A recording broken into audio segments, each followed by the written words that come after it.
everyone. I'm here to talk about the full moon in Capricorn we have coming up on July 3rd. And first, of course, I can't help but notice that this is happening the day before the U.S.'s birthday. And we've been going through this U.S. Pluto return.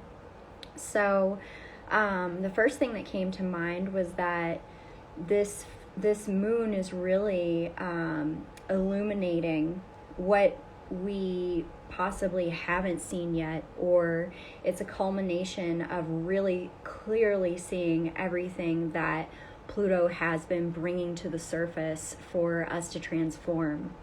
And the theme here feels like with Pluto's movement is that we're really seeing the shadow of what happens when we outsource our sovereignty, or we outsource our own rulership or authority to outside forces.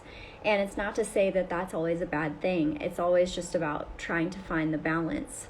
And it's really interesting that this comes up, not too long before we have the nodes switch from Scorpio and Taurus to Libra and Aries, which will very much be about finding the balance in relationships and between the relationships and other people and the self.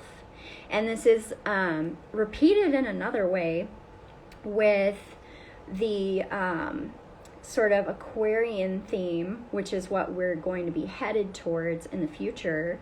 And we've got a lot of Leo energy going on right now too, which is also about the collective versus individual expression. So I feel a lot of energy right now around finding that balance and expanding into who you are and expanding into the truth of nature.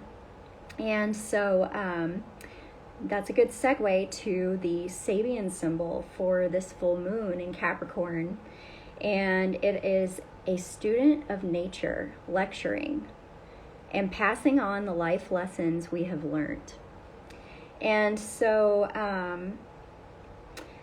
it really feels like this is an illumination of what really matters, what really is, what should be ruling me. Is it natural law, or is it all of these man-made laws that have come about that have really stemmed from our past wounding and our past karma? And with we're almost finished with that Scorpio-Taurus node. It feels like that's sort of what's being integrated. Is like Scorpio, the South Node, has been asking us to take responsibility for our past karma, our past shadows, and really embody ourselves with those integrations. And really come back to earth. It's like about bringing spirit to earth. And so I do feel with Jupiter and Taurus, it's no surprise that there is a big focus on being connected to nature. But the other thing that's really interesting, that is another nature theme, is that later this month on the 28th, the South Node will move into Libra and conjunct Haumea. Haumea is one of the Kuiper Belt objects. You can learn more about her through Pam Gregory and Kelly Hunter's work. Kelly Hunter is the one who's been studying these objects for a while. And they come with really ancient myths, but they're sort of new to our consciousness in this time. I'm pretty sure we knew about them before. But Haumea is this like regenerative earth goddess, and she just births babies from her limbs. She also stands for justice and what is right, and that this earth is everybody's home. This is all like, it's sort of about having a respect for the fact that we all are entitled to live here. And so I feel a lot of regenerative energy around further resolving a lot of karma around race and just different karmic relationships that we've had. And it feels like she's going to try to make this a little bit less tense. It's been pretty tense for a while, right?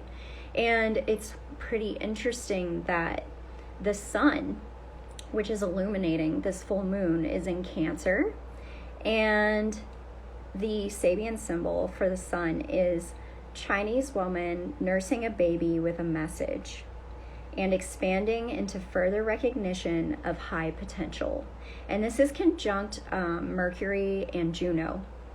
So Juno is relationships and marriage, and I can really see with this full moon a lot of emotional things coming to the surface, a lot of conversations that need to be had that will help us feel closer to each other. And I felt Kuan Yin's energy come in with this symbol as well. And again, there is this feeling of the racial karmic tension, but a resolution that is trying to rise for us. And we have a lot of support from the outer planets as well. So there may be some tension. We've still got Chiron in Aries, that is like the soul wounding of who I am, but it feels like we're really being encouraged to connect to everyone as another facet of ourselves, whether you feel like a victim or a perpetrator. There is a triangle that we can get caught in sometimes, this victim, perpetrator, hero triangle, where we're caught in it when we are just sort of playing that karma over and over and over again until we figure out how to tap back into the heart and tap back into connection and soothe our wounds and respect each other. And it feels like there's a lot of support for that right now. We also have Sedna at 0 degrees of Gemini. And Sedna, she really represents like the depths of the ocean. She can also represent victimhood. And she actually had her fingers cut off by her father when she was hanging on to the edge of the boat. She fell off the boat, was hanging on, and he cut her fingers off, and she fell into the ocean, and her fingers turned into whales and dolphins. And so she really represents taking our past struggles and creating something new from them. So it really feels like a time to embrace the all and to just embrace exactly where we're at right now. The last time we had a Capricorn full moon, I had a dream that I saw all these bones being illuminated by the moon, and they were sort of showing like all of the bones that past civilizations have been built upon, like all of the wars and all of the death, and how so much of where we're at has been built on this death. I'm feeling Saturn come through. And this time, what I saw was it's kind of hard to explain. They kind of showed me a clock. I guess I'll say it was like a sky clock, but it was sort of like these concentric circles. And there were points on each circle, and they were all turning in sort of like hitting each other at different points and things. And I feel like it was they were showing me this because there's a resolution of time right now. Like so much of this work we've been doing between Taurus and Scorpio and Pluto moving through Capricorn is a resolution of lifetimes, dimensions. It's not just about now. It's been a culmination of all of these karmas coming to the surface to be healed. And this is what the purpose is of like the Kali Yuga, the darker ages that we go through.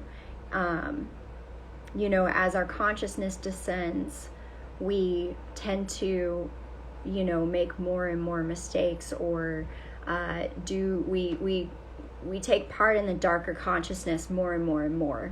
And then at some point when we're ready to rise, all of those things have to come to the surface for us to recognize them and to learn from them. So this comes back to this symbol, a student of nature lecturing and passing on the life lessons we have learned. So we're not done learning. We're never done learning, but this full moon does feel like a big culmination, and it's really interesting how it sort of correlates with the U.S.'s birthday and Pluto return, and how the U.S. really does have a big influence on a lot of the world.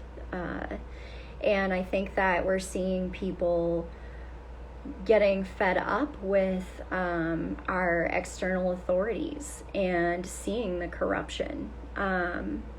If people haven't seen it yet, this full moon is another chance to see it. I've been reading or listening to Dracula by Bram Stoker in preparation for my next talk with Steve Herbert, in a paper he wrote about Dracula and evil in humanity. And the thing with vampires is that they live off of other people's life force. And I feel that there's been a lot of that going on in our governments and things that we weren't conscious of for a long time. And there's this part in the book where these dark clouds part and the moon illuminates the wolves around this carriage that he's riding in. And that's kind of what I saw with this full moon. And it's this illumination of what energies have been pretending to be for your highest good, but possibly have been just siphoning off of your life force. And how can you be brave enough to see that and look at it and take initiative and self-responsibility in your own life to head in a direction that is for your own highest good, which then also ripples out to be good for other people as well. So I wanted to pull a few cards as well. I'm really feeling Kuan Yin right now, so I'm going to pull a card from her deck. And yeah, this is what I wrote down for this full moon. If you want to sum it up into like 4 words: time, generations, karma, and relationships. Ooh, I love this. Radiant moon of compassion. Okay, I'm going to read from this. 23.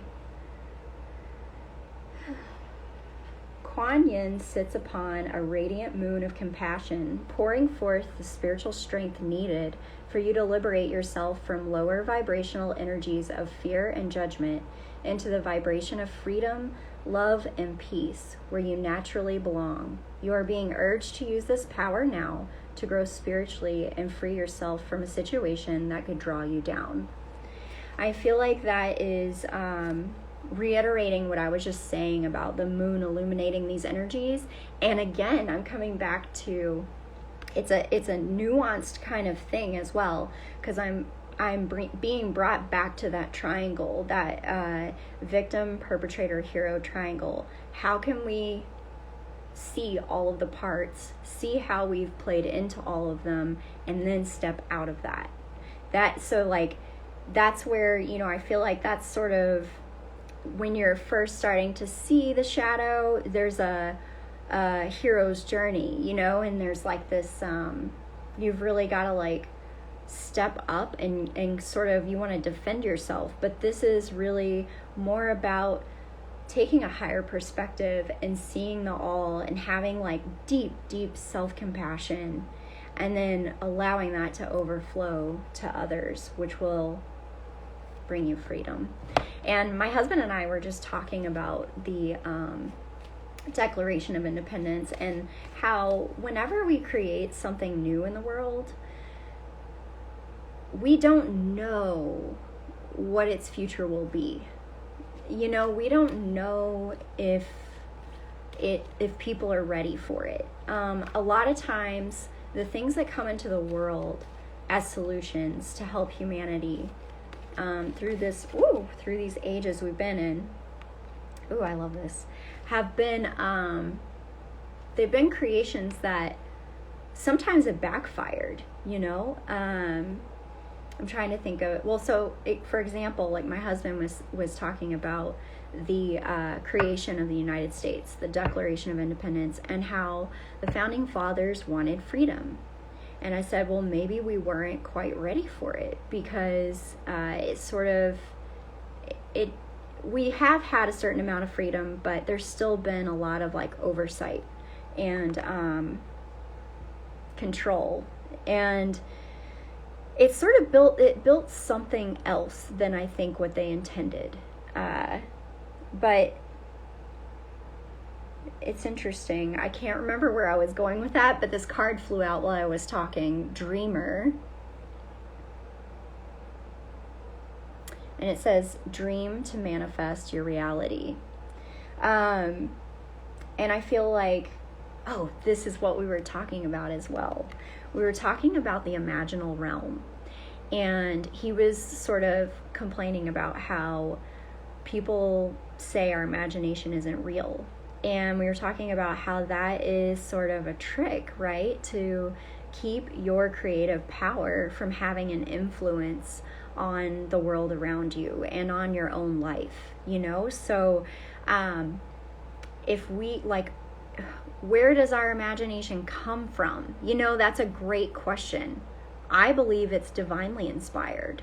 And that can also be dark as well. But I believe that most dreams that we have that give us ideas that will help other people are of the light and divinely inspired. And with all this Pisces, like Saturn in Pisces, Neptune in Pisces, they're both retrograde now. Neptune is stationing. We're gaining some clarity on our dreams. So I was just talking to my friend about how we've been walking through these gates. It's like you can't really see the gate. There's a fog over the gate. But you walk through it and you pass through, and then you come into a clearing.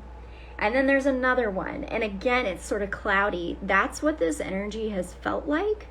And Saturn is really like, all right, let's take all these things we've learned and let's bring our dreams into form. And Neptune has really been like, all right, here's the divine inspiration. Like, I'm really going to help you dream big. And so right now, with them both retrograde, we're reviewing these inspirations that we've been having and possibly gaining some clarity, figuring out what's going to work, what's not going to work. Also gaining clarity on past life gifts as well. Like, how am I bringing these into the now? Because time is, it's not linear. We can really pull all of this in right now. We can pull in the karmas and resolve them. We can pull in the gifts and use them. It's really this new level of awareness. And I wanted to get into the nature vibes as well, so I decided to pull from my Sacred Geometry deck. Ooh, new beginnings. Isn't that beautiful? Look, she's like breathing life into this little baby. This feels very Neptunian. And see the rainbow flags? That's interesting. It's like the different facets of our consciousness, and this comes back to that symbol for the sun as well. I feel this is reiterating Chinese woman nursing a baby with a message, expanding into further recognition of high potential.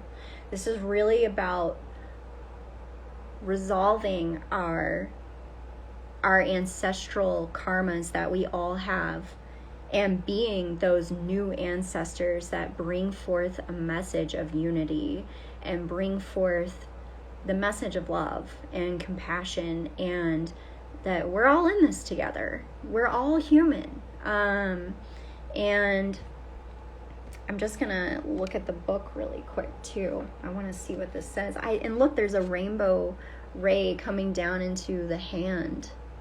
This is very Christ consciousness, but this is also like the mother goddess. Like, I see this almost as like Sophia, breathing this life back into us that we've been sort of separated from for a long time. 31. Breath, prana, birth. This is a card of new beginnings and renewed life force. The mother goddess passes on the breath of life, the vital life-sustaining force of living prana. As the child is birthed into this plane of existence, hearts formed from the golden spirals carry the energy of deep love to this new beginning. Pulling this card indicates that new beginnings are expanding your life. Breathe into this new energy and feel the life force residing there. Follow the prana in your breath as you inhale and exhale. Feel how your energy is renewed with each breath. Picture yourself breathing life into each new beginning. Whether you are birthing a child, a relationship, or a creative project, inhale life force into your lungs and heart, then exhale prana into your endeavor. Feel the evolution of your new beginnings filled with life force and success. Recognize how the events of your life activate new beginnings each and every day, with each breath, with each fresh viewpoint. And this is like, I love this card so much. It's such a I keep saying that word, reiteration, because that's what time is. Time is now. In every breath. It's in every breath. It is a sunrise and a sunset. It is a chance to create. And I love that breath too. Like, I know some people say like your breath is spirit, and I've been doing a little bit more breath work, focusing on breathing into my heart, breathing up from the earth into my heart, breathing down from the cosmos into my heart, and then combining them, imagining that I'm breathing them both into the heart. And it really helps you expand that heartfelt, that heart energy, and it really expands out of you. It expands into all of your cells and then beyond as well. So I'm going to pull one more card from my Tree Angel Oracle deck. I developed a new appreciation for this deck yesterday. I can't really explain how that happened, but we'll just keep continuing to nature. The other thing I'm seeing is the Tree of Life, and how the Tree of Life is a Taurus field, right? Like, the roots come out, the leaves come out, and it's all just kind of feeding. And that's what the astrological chart is. The roots are Cancer. The branches are Capricorn. Cancer is our ancestral lineage, our roots. Capricorn is how we grow and what we reach to do next. And it just keeps revolving. So again, it's this time is now. Let's see what tree wants to come forward today. Tree Angel. Oh my gosh. I pulled this card yesterday. I love it so much. This card has something in it that I've discovered myself before that made me so happy when I saw it. I was just going for a walk one day out in the woods, and I picked up an oak leaf. And when I looked at the leaf, like I was looking at the back of it, I was looking at the veins in the leaf, and I realized that the veins look like a tree.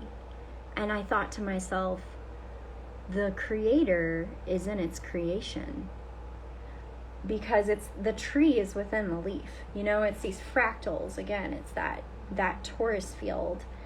And this is also reminds me of that breath I was just talking about.